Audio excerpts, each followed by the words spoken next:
ô hay hi khôi vạ te pon tia chol lai ani hay kan lo mu thin to hlom emo tia an chol lai hi tian hay an oi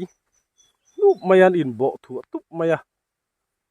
hey an zai dam vi wani ti hian a bulvel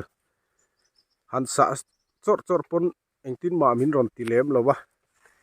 zai dam lo kol deuh te chu di se hei khoi juk ho deuh mai hi ka nia khoi in bin juk chuanin ka thak vual vak thina chu mi pia lama chuan ei ka thina te hian a ron no deuh thina hrom em zela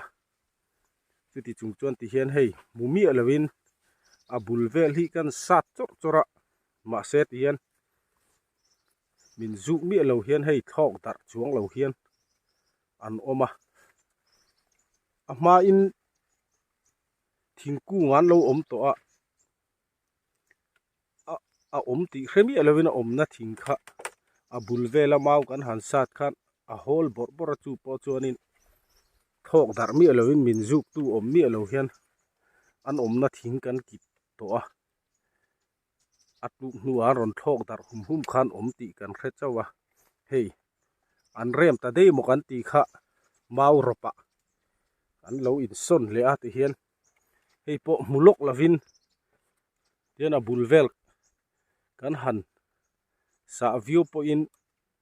tu ma min juk tu om lem lovin ti hian an oma an zai dam khop maya hei khoi mi khoi thiam le a khoi thin te tan chuanin alak po nuam via wang an zai dam khop mai hei kut pon an khoi ngamani amaro chu khoi juk ka huat em awangin han khoi em kha chu ka ti lem lowa hei khoi lampang hi ke ma hrim hrim a chuna thiam po ka thiam lowa engtin ngen han ti dan po kha ka hre em lem lowa ti hianin ipten an tuama ip chunga khan an hai lut mai thin nin ka hria ma ro chu khang kha chu kei jong ka tum ve lem lowa ti hian hei engtin a moni kan ti don di kan va hual ri mai don nge ni hei an zai daman om rei to ang reng khop maya an om nam ha sa ti hian an rau san pon an kiang du mi alo mai hei ti hian khoi hli ra ni an in bo thu tup maya hei helam side deuh chaw atang hian ka la a rem vak lo dang side dang atanga han lak kha ngei khoi hli ra ti hian an tam khop mai so an en chiang ula nai deuh heng kan lang nge hei an che deuh siu hi khoi mi chu ni la ala ka rem chang khop mai hei hi khoi wa chol lai ani la mungai lo te kan om chon ti hianin an chol thina he tiang an chol lai te hi khoya tan an la thin ani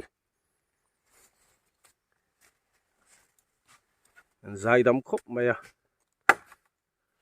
a bulvel te po hei ni mina bo dewa kan sam veng chung po in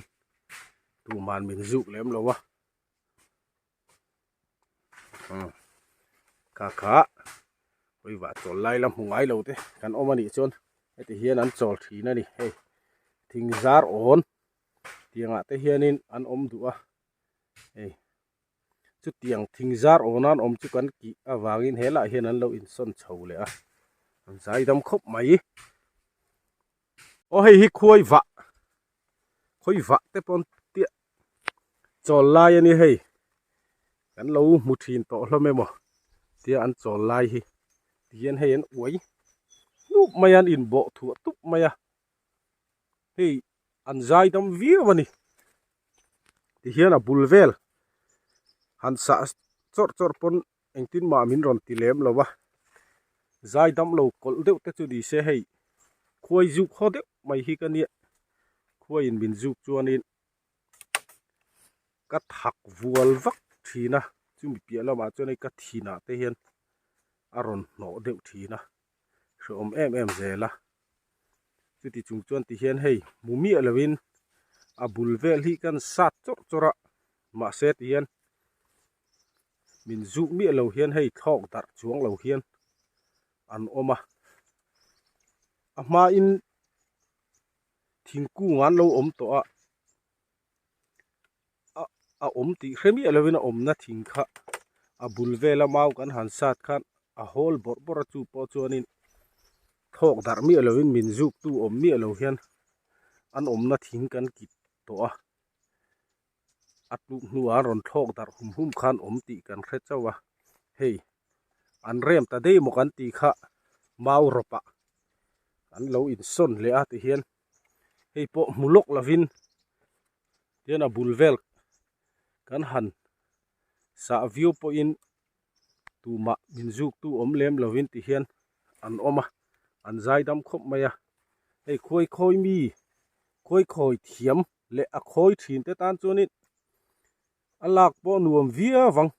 an zai dam khop mai hei kut pon an khoi ngamani amaro chu khoi juk ka huat em awangin han khoi em kha chu ka tilem lowa hei khoi lampang hi ke ma hrim a chu na thiam po ka thiam lowa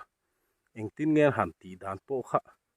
ka hre em lem lowa ti hianin ipten an tuama ip chunga khan an hai lut mai thinin ka hriama ro chu khang kha chu kei jong ka tum ve lem lowa ti hian hei engtin a moni kan ti don di kan va hual ri mai don nge ni hei an zai daman om rei to ang reng khop maya an om nam ha sa ti hian an rau san pon an kiang du mi alo mai hei ti hian khoi hli ra ni an in bo thu tup maya hei helam side deuh chu atang hian ka la rem vak lo dang side dang atanga han lak kha ngei khoi hli ra ti hian an tam khop mai so an en chiang ula nai deuh heng kan lang nge hei an che deuh siu hi khoi mi chu ni la ala ka rem chang khop mai hi khoi wa chol lai ani la mungai lo te kan om chon ti hianin an chol thina he tiang an chol lai te hi khoya ta nan la thin ani an zai dam khop maya abul vel te po hei ni mina bo dewa kan sam veng chung po in tu man min juk lem lowa kha hoi wa chol lai lam mungai lo te kan omani chon eti hian an chol thina ni hei thing zar on tianga te hianin an om du a hei chu tiang thing zar on an om chu kan ki awangin hela hian an lo in son chho le a an zai dam khop mai